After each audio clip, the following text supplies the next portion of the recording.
जनता ये कहती है कि 99 सीट पाके राहुल गांधी इतने खुश क्यों हैं? इनफैक्ट पूरा इंडिया गठबंधन क्यों इतना खुश है? क्या 99 और 250 में कोई फर्क नहीं है? देखिए, आप भी उतने ही हिंदू हैं जितने हम हिंदू हैं। आपको किसने अधिकार दिया कि आप हमसे बड़े हिंदू हो जाएंगे, या आप हमें बताएंगे कि अपना हिंदुत्व तो कैसे मानना है या मनाना है? एक तरफ नरेंद्र मोदी जी थे, पूरी सरकार थी, पूरी मशीनरी थी, ईडी, सीबीआई, हजारों करोड़ रुपए इलेक्टोरल बॉन्ड का, कोई नेता कुछ बोल रहा है, मुख्यमंत्री सिटिंग चीफ मिनिस्टर दो जेल में डलवा दिए। तो आप सोचिए कि ये लड़ाई जो थी ये लेवल प्लेइंग फील्ड पे तो थी ही नहीं। 2024 लोकसभा चुनाव इस बार दोनों पक्षों के लिए बहुत भीषण रहा। रिजल्ट को लेकर भी दोनों पक्ष काफी हैरान रहे। अब यहाँ पे सवाल ये है कि पवन खेरा जी ने कुछ पोस्ट किया था, जिस पे आपने भी शायद रीट्वीट किया है, जिसमें लिखा हुआ है कि 2024 के लोकसभा चुनाव को बीजेपी जीत बताती है और इस पे इतराना नहीं चाहिए। एक ऐसी परीक्षा नीट की लीक हो जाती है, पेपर लीक उसका, जिसमें 25 लाख से ज्यादा छात्र उस पर प्रभावित होते हैं। मोदी जी आए और अपने कसीदे पढ़े और विपक्ष सिर्फ ताली बजाता रहे। कि राहुल गांधी जी ने कई ऐसे बयान दिए जिसपे हमारे देश के युवा भी, जो अभी सत्ता में हमारी सरकार है, उसके लिए भी कहीं ना कहीं युवाओं को भड़का ही रहे थे। वो उन्होंने कहा कि देश बर्बाद हो रहा है। मुसलमान जो व्यक्ति आपके यहाँ काम कर रहा है, होटल का मालिक हिंदू है लेकिन मुसलमान काम कर रहा है, उसको भी हटाइए। तो ये तो असंवैधानिक है। जब संविधान आपको इसकी इजाजत नहीं देता और सरकार संविधान के विरुद्ध काम करेगी, तो निश्चित तौर पर अपोजिशन में होने के नाते हमें विरोध करना पड़ेगा उसका। अरे यूपीएससी के एग्जाम में एक महिला पाई गई है। आपका यूपीएससी क्या कर रहा था? एक महिला निकलती है कि फर्जी डॉक्यूमेंट से आपने आईएएस बन गई। वो इस देश में कोई जो नौकरी सरकारी है, कोई पात्रता नहीं है, किसी पे भी आपने विश्वसनीय खो दिया। क्या गारंटी है कि अगर आने वाले भविष्य में कांग्रेस की सत्ता आती है केंद्र में, तो ऐसी गलतियां नहीं होंगी? क्या गारंटी है कि वो भ्रष्टाचारी ऑफिसर्स वहां पे नहीं होंगे?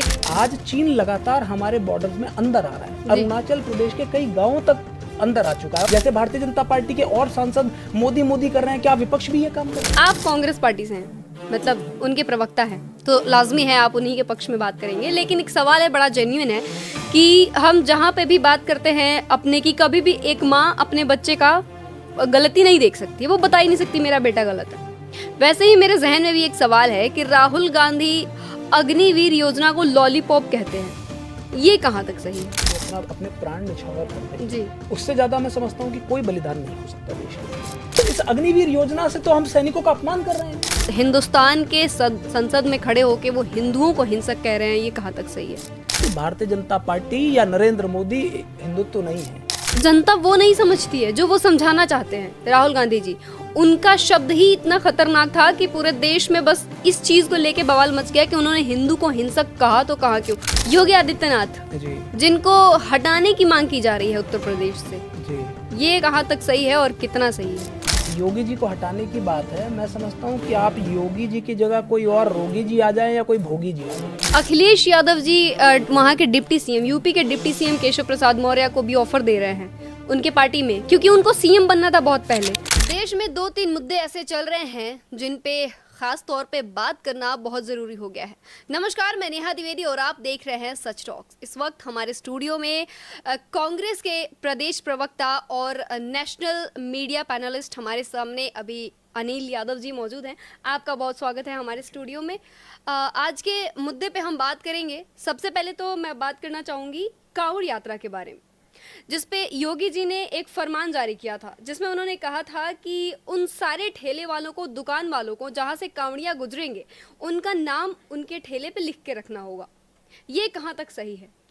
मुझे लगता है कि इस देश में जो सबसे बड़ी ताकत है वो है सुप्रीम कोर्ट की। और सर्वोच्च न्यायालय ने ये बता दिया है योगी आदित्यनाथ जी को भी और भारतीय जनता पार्टी से जुड़े लोगों को भी कि ये डिसीजन कहाँ तक सही है या गलत है। आज उस मामले में उस फैसले पर रोक लगा दी गई है और निश्चित तौर पर हम पहले दिन से, जब से ये फैसला आया है, हम लोगों ने इसकी निंदा की है। ये अनैतिक है, अनकॉन्स्टिट्यूशनल है, असंवैधानिक है और इसीलिए हम लोगों ने इसका निरंतर विरोध भी किया। जी, लेकिन बात महज इसमें बस इतनी थी कि जितने भी कांवड़ यात्री जा रहे हैं उनकी स्वच्छता का ध्यान रखते हुए महज ये फैसला, ये फरमान जारी किया गया था। तो इसमें गलत क्या है जो लोग हिंदू मुस्लिम तरीके का बात कर रहे हैं? देखिए, इसमें दो बातें हैं जी। अगर आप, क्योंकि आप इसमें कह रहे हैं कि ये कांवड़ यात्रा जो लेके जा रहे हैं हमारे जो कांवड़ यात्री हैं, कि उनकी सहूलियत के लिए किया था, तो मैं आपको बता देता हूँ कि पिछले साल, क्योंकि कांवड़ यात्रा तो सालों से हो रही है, पिछले साल कांवड़ यात्रा जो कर रहे लोग हैं, जो हमारे भक्तगण हैं, उनके साथ कई हादसे हुए। जी। एक जगह मेरठ में बिजली का तार टूटा, करंट लगा, वहां पर उनकी गाड़ी को 5 कावड़ यात्रियों की मृत्यु हुई और 5 घायल हुए। जी। एक एक्सीडेंट हुआ रोड में, उसमें भी 5 लोगों की मृत्यु हुई। एक गाजियाबाद में एक्सीडेंट हुआ। तो ये पूरा क्षेत्र जहां पर ये सबसे पहले आदेश लागू हुआ, यहाँ पर सरकार को चाहिए था कि इस बार ये आश्वासन देते कावड़ियों को कि भैया इस बार कोई हमारे सब बिजली की व्यवस्था टाइट है, हमारे कोई खंबा जर्जर नहीं मिलेगा, कोई तार जर्जर नहीं मिलेगा। वो व्यवस्था के बारे में कोई चर्चा नहीं हो रही है। आप ट्रैफिक की व्यवस्था सुचारू करते, कावड़ियों को इतनी परेशानी होती है जब, और आम जनता जब जाती है, और जनता को भी परेशानी होती है और कावड़ियों को भी परेशानी होती है। आपने उस पर कोई काम नहीं किया। पिछले साल से ही सीख लेते, सिर्फ फूल बरसाने से कावड़ियों के लिए सेवा नहीं हो जाती, उनके लिए सहूलियत करानी पड़ती है। और जहां तक नेम प्लेट की बात है, तो ये जो आदेश है ये पूरी तरीके से आपने सिर्फ नेम प्लेट तक सीमित नहीं था। हमने आप ही के जैसे चैनल्स पे देखा कि एक वीडियो आ रही थी, एक रेस्टोरेंट ओनर कहते हैं कि मुझसे ये तक कहा गया कि मुसलमान जो व्यक्ति आपके यहाँ काम कर रहा है, होटल का मालिक हिंदू है लेकिन मुसलमान काम कर रहा है, उसको भी हटाइए। तो ये तो असंवैधानिक है। जब संविधान आपको इसकी इजाजत नहीं देता और सरकार संविधान के विरुद्ध काम करेगी, तो निश्चित तौर पर अपोजिशन में होने के नाते हमें विरोध करना पड़ेगा उसका। जी, तो इस पे तो सुप्रीम कोर्ट ने हालांकि अभी रोक भी लगा दी। जी अनिल जी, एक सवाल और है जो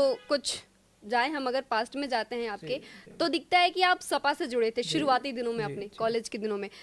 वो छोड़ने का और कांग्रेस ज्वाइन करने का क्या कारण रहा? कोई वैचारिक कारण?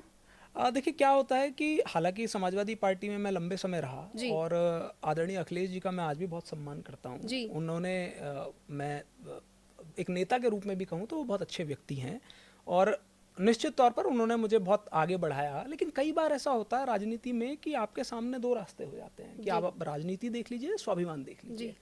तो मुझे लगता है कि जब ऐसा मौका आया तो मैंने स्वाभिमान को चुना। और ऐसा नहीं है कि कोई हार्ड फीलिंग्स मुझे किसी पार्टी से हैं। कई बार होता है आपका किसी इशू पर वैचारिक मतभेद होता है, आप उस पर नहीं उस पर अग्री कर पाते, तो आप कोई डिसीजन लेते हैं।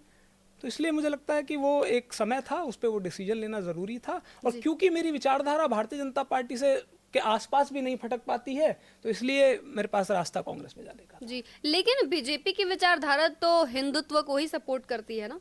देखिए, हिंदुत्व को सपोर्ट करती होती तो हिंदुत्व को कौन नहीं सपोर्ट करता है, लेकिन जब आप भाई को भाई से लड़ाने का नाम हिंदुत्व रख देंगे तो निश्चित तौर पर वो हिंदुत्व नहीं होगा। जी। भारतीय जनता पार्टी चाहती है कि जो नया हिंदुत्व भारतीय जनता पार्टी ने माना है या बनाया है, लोग उसको माने। वो नहीं हो सकता। इस देश की खूबी रही है, इस देश के लिए चर्चाएं रही हैं बाहर भी कि आज अलग अलग धर्म के लोग, अलग अलग समाज के लोग, समुदाय के लोग यहाँ पर प्रेम से रहते हैं। वहीं भारतीय जनता पार्टी कोशिश करती है निरंतर आपस में लड़वाने का। अब जो ये कांवड़िया वाला, जो नेम प्लेट वाला जो मामला था, इसमें यही तो कार्य किया गया।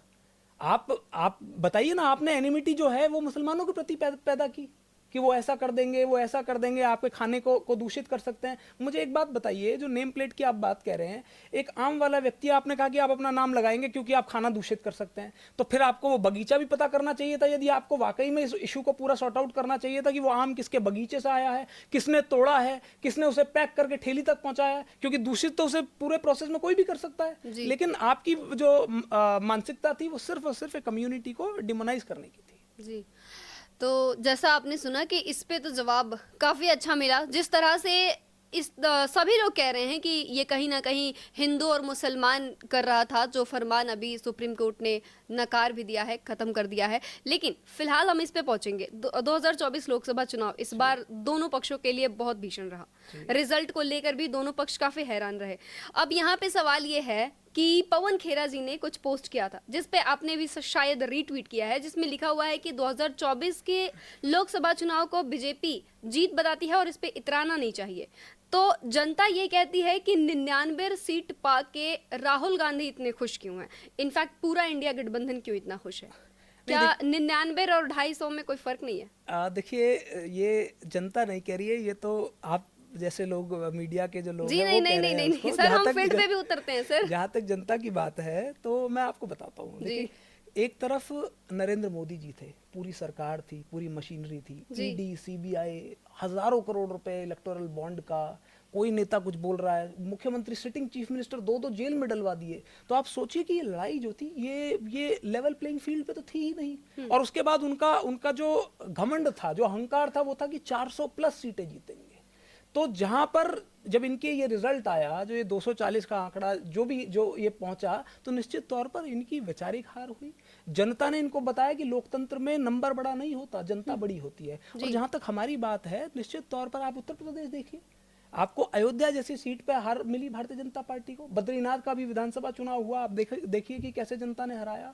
तो निश्चित तौर पर विपक्ष को जनता ने जिम्मेदारी दी है कि विपक्ष आज इतनी मजबूती से, क्योंकि इन लोगों की मानसिकता ये थी कि 400 प्लस आ जाए तो इनकी मेजोरिटी आ जाए और ये संविधान बदल दे। तो जनता ने बताया कि भाई नहीं, लोकतंत्र में विपक्ष का इंपॉर्टेंट रोल है और वही जिम्मेदारी हमें दी है। तो इसलिए हम खुश हैं, क्योंकि हम आज जनता के मुद्दों पर लड़ पा रहे हैं। नीट का मुद्दा हो, आपका कोई घोटालों का मुद्दा हो, हर मुद्दे पर हम लोग लगातार लड़ रहे हैं, आपके सामने हैं। लेकिन सर, अभी जो नीट मामला आया था, तो इस पे भी तो कहा जा सकता है कि राहुल गांधी जी ने कई ऐसे बयान दिए जिसपे हमारे देश के युवा भी, जो अभी सत्ता में हमारी सरकार है, उसके लिए भी कहीं ना कहीं युवाओं को भड़का ही रहे थे। वो उन्होंने कहा कि देश बर्बाद हो रहा है। मल्लिकार्जुन खड़गे जी ने कहा कि देश बर्बाद हो रहा है, आरएसएस जो है वो शिक्षा पे अपना कब्जा जमा रही है। अच्छा, आप मुझे एक बात बताइए जी, आप भी युवा हैं और मुझे लगता है कि घर में भी आपके भाई बहन होंगे या और रिश्तेदारियों में जो नए नए बच्चे हैं जो ग्रेजुएशन के बाद एग्जाम देते हैं, आप जानती हैं कि वो कितना संघर्ष करते हैं, बहुत दिन और रात पढ़ाई करते हैं। और सिर्फ वो संघर्ष उन तक सीमित नहीं है, उनके परिजन भी लगातार उनके उस संघर्ष का हिस्सा होते हैं। एक ऐसी परीक्षा नीट की लीक हो जाती है, पेपर लीक उसका, जिसमें 25 लाख से ज्यादा छात्र उस पर प्रभावित होते हैं। आप समझ के देखिए कि उनका परिवार भी, मतलब यानी कि करोड़ों लोग एक परीक्षा से प्रभावित हो गए। आप क्या चाहते हैं कि विपक्ष जो है वो ऐसी पेपर लीक हो और वो पार्लियामेंट में चुप बैठा रहे, मोदी जी आए और अपने कसीदे पढ़े और विपक्ष सिर्फ ताली बजाता रहे? जैसे भारतीय जनता पार्टी के और सांसद मोदी मोदी कर रहे हैं, क्या विपक्ष भी ये काम करे? नहीं ना। आप चाहते हैं, आपने हमें, जनता ने हमें क्या जिम्मेदारी दी है कि जब सरकार गलत हो तो विपक्ष उसको एहसास कराए कि नहीं, आप गलत हैं। आज ये मजबूरी है ना कि राहुल गांधी जी ने, मणिपुर का इश्यू हुआ जी, प्रधानमंत्री 1.5 घंटे, 1.25 घंटे बोले, लेकिन सिर्फ 5 मिनट बोले उस पर, मणिपुर पे। हम तो मणिपुर पे चर्चा चाहते थे, हमने वॉकआउट किया उस पर। भाई जब आप अपनी सिर्फ तारीफें सुनाएंगे तो हम नहीं सुनेंगे।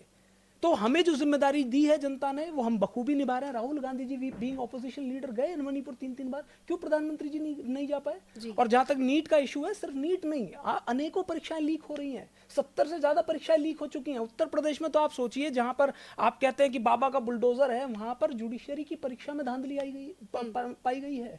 आप सोचिए कि जिस व्यक्ति का कार्य न्याय देना है, यदि उसकी परीक्षा तक में धांधली हो जाएगी किसी प्रदेश में, तो किस पे विश्वास बचेगा? जी।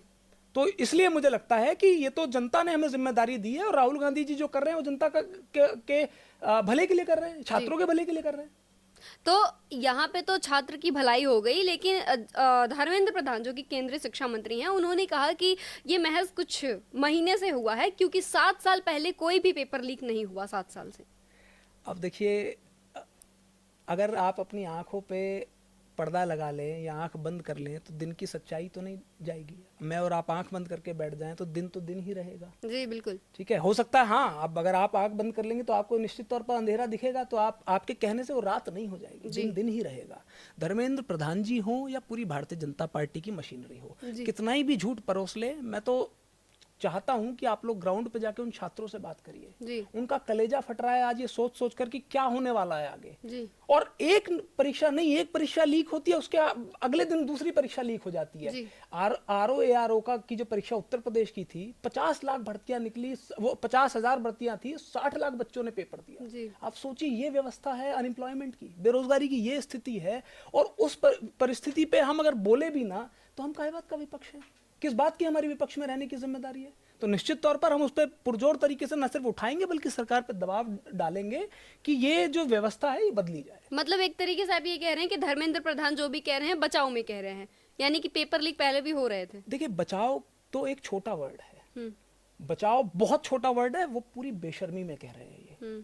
जब छात्रों का जीवन आपने अधर में लटका दिया और उसके बाद आप कोई स्टेटमेंट देके और कहते हैं कि अब से पहले तो कभी हुआ ही नहीं, 7 साल में तो हुआ ही नहीं। अरे यूपीएससी के एग्जाम में एक महिला पाई गई है, आपका यूपीएससी क्या कर रहा था? एक महिला निकलती है कि फर्जी डॉक्यूमेंट से आपने आईएएस बन गई वो, तो आप बताइए कि कहां हम छोटी नौकरियों की तो बात ही नहीं कर सकते हैं। तो इसका मतलब इस देश में कोई जो नौकरी सरकारी है, कोई पात्रता नहीं है किसी पे भी। आपने विश्वसनीयता खो दी है, सरकार ने विश्वसनीयता पूरी तरीके से खो दी है कि आज कोई छोटी नौकरी है तो आप ये नहीं मान सकते कि सरकार उसको ठीक करा लेगी, जब आईएएस जैसी भर्ती में धांधली पाई गई है। तो निश्चित तौर पर ये बचाव नहीं है, बेशर्मी है। जी, तो क्या गारंटी है कि अगर आने वाले भविष्य में कांग्रेस की सत्ता आती है केंद्र में तो ऐसी गलतियां नहीं होंगी?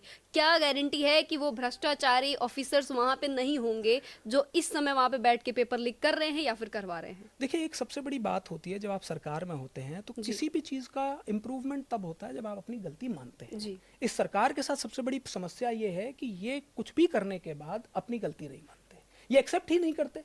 आज चीन लगातार हमारे बॉर्डर्स में अंदर आ रहा है, अरुणाचल प्रदेश के कई गांवों तक अंदर आ चुका है, और खुद भारतीय जनता पार्टी के सांसद ने कहा कि चीन ने को अरुणाचल प्रदेश के गांवों तक में अंदर आ चुका है। उसके बाद भारतीय जनता पार्टी की ने कह दिया कि वहां कुछ नहीं हुआ। खुद देश के प्रधानमंत्री ने कह दिया कि ना कोई आया है ना कोई गया है, जबकि 20 सैनिक हमारे शहीद हुए। तो आप मुझे बताइए कि वो किस बात से शहीद हो गए? ऐसा तो नहीं कि वो ठंड से शहीद नहीं हुए, चीनी सैनिकों से लड़कर शहीद हुए और उन्होंने पूरी मजबूती से लोहा लिया वहां पर। तो जब आप किसी चीज को मानेंगे ही नहीं तो आप उसे ठीक कैसे करेंगे? कांग्रेस पार्टी का जहां तक बात है, हम तो पहले दिन से हमारा, आपने अगर मैनिफेस्टो पढ़ा हो, आपने हमारा न्याय पत्र पढ़ा हो, हमने तो कहा कि भाई इसमें जो भी कानूनन चेंज करने की जरूरत है हम उसको करेंगे, जो भी बदलाव लाने की जरूरत है हम उस पर करेंगे और उसको इंप्लीमेंट करके दिखाएंगे। हमने जब ये समस्या मानी तो उसका सोल्यूशन निकाल रहे हैं, सरकार समस्या मान ही नहीं रही है। तो ये एक डिफरेंस है कांग्रेस में और बीजेपी में। हम किसी भी प्रॉब्लम को एनालाइज करते हैं, उसका सोल्यूशन ढूंढते हैं और उसको फिर इंप्लीमेंट करते हैं। अच्छा, ये कहना कहाँ तक सही है कि बीजेपी के हाथ में संविधान खतरे में है? देखिए, मैं समझता हूं कि ये कहना तो आप भारतीय जनता पार्टी के नेताओं की स्पीचेस सुन लीजिए। अच्छा। ज्योति मिर्दा हो, लल्लू सिंह हो, अनंत हेगड़े रहे हो, इन्होंने खुद अपने मुंह से कहा कि भाई हमें आप 400 से ज्यादा सीटें दे दीजिए। आप मुझे बताइए ना, सरकार बनाने के लिए तो बहुत आंकड़ा कम चाहिए, 100 इनसे 400 से 100 कम 300 पे भी सरकार बढ़िया बन जाती है। तो आपने 400 सीटें क्यों चाहिए थी आपको? आपने खुद कहा कि भाई संविधान बदलना पड़ता।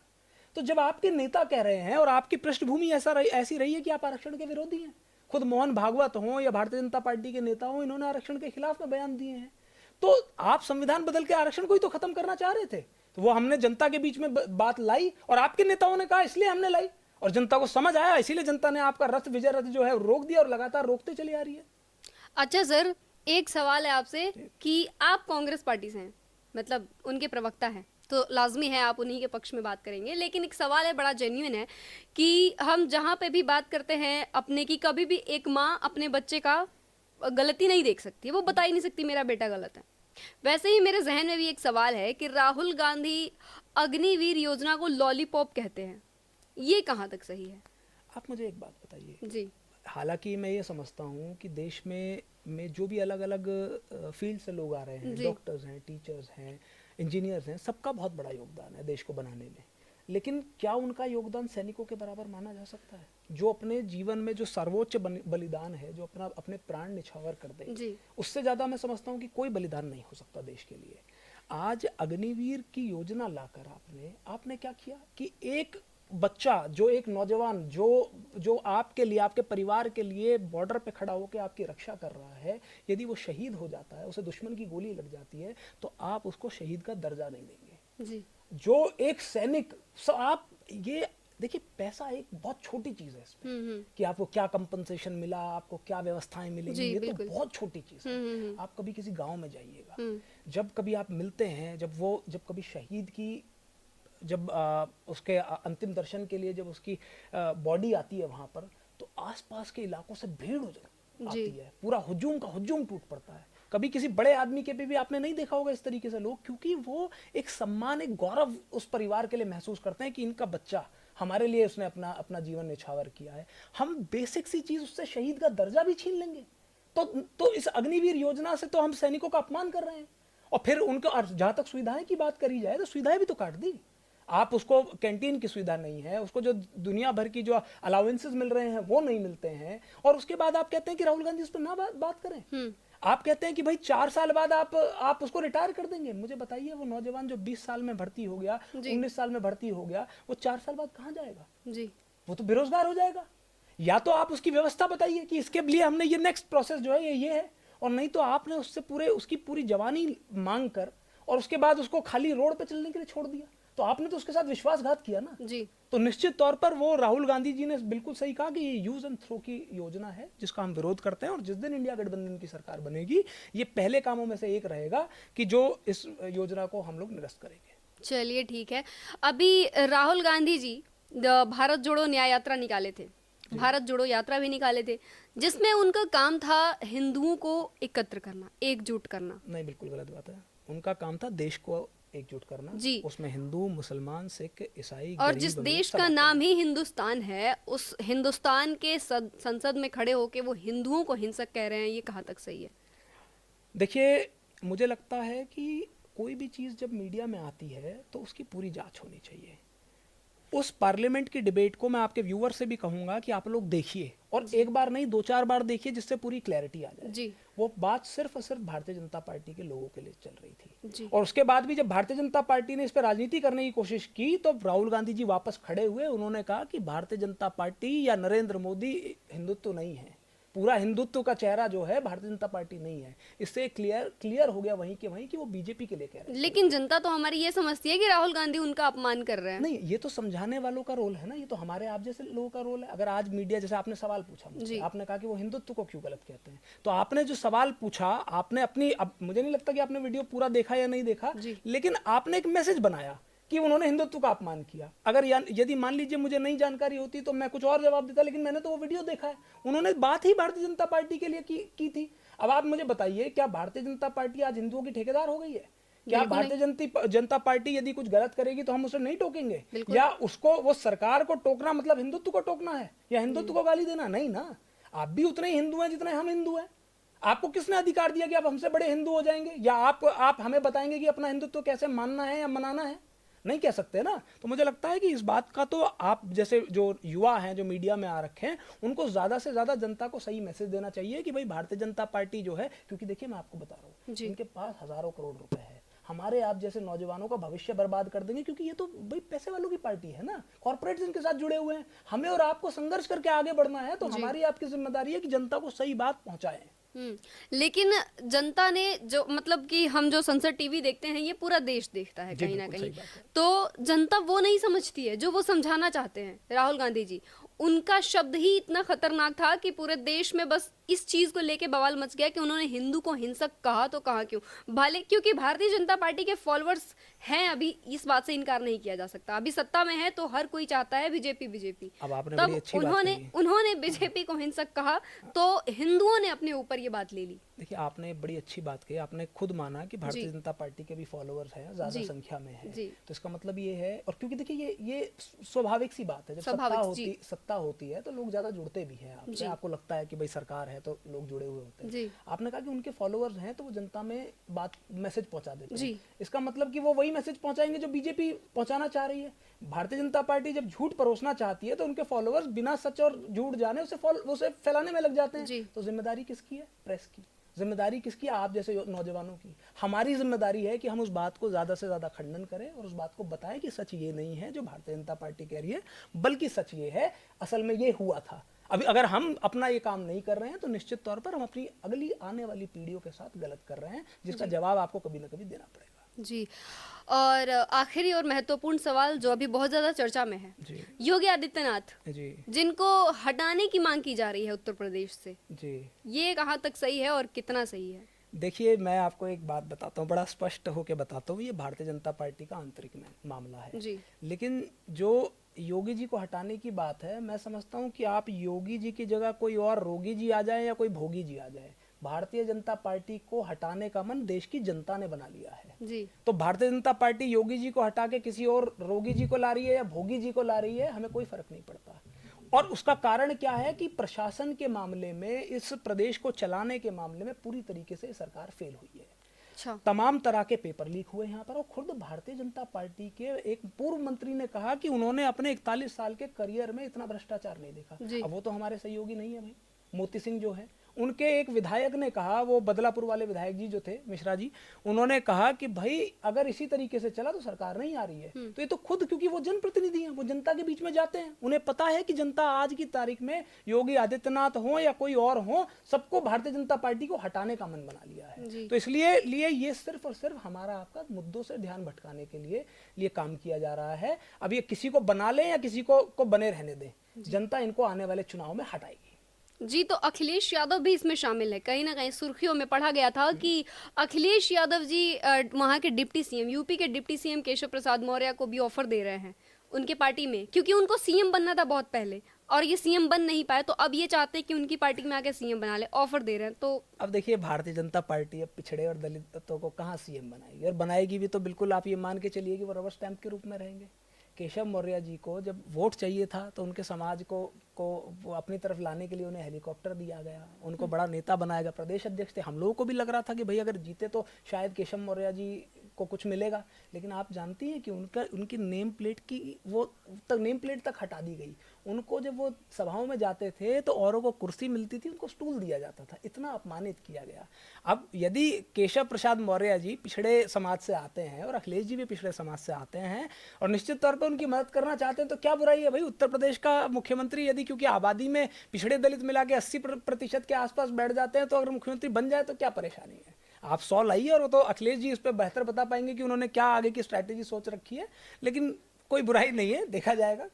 जी, तो जैसा आपने सुना कि हमारे इस खास बातचीत चर्चा हुई, हमारी यूपी पॉलिटिक्स पे हुई, संसद के मुद्दे पे हुई और भारत जोड़ो यात्रा पे भी हुई। बहुत सारे मुद्दे ऐसे रहे जिसमें हमने अभी खास चर्चा की, और जैसा आपने सुना कि अनिल यादव जी ने बहुत बेबाकी से जवाब भी दिया। आपका बहुत शुक्रिया हमारे साथ स्टूडियो में जुड़ने के लिए। फिलहाल के लिए बस इतना ही, जुड़े रहिए हमारे साथ ऐसे ही और पॉडकास्ट देखने के लिए। शुक्रिया, धन्यवाद।